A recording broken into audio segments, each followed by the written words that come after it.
দেখুন লকটা খোলবার চেষ্টা করছি। এই দেখুন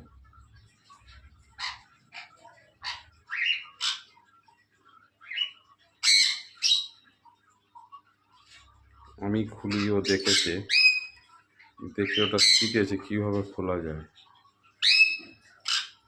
এত ট্যালেন্টেড, ওরা দেখে দেখে শিখে নেয়, পরে সেটা খোলার চেষ্টা করে। এই দেখুন এই দেখুন এই দেখুন, দেখেছেন? আমি এর আগের ভিডিও বলেছিলাম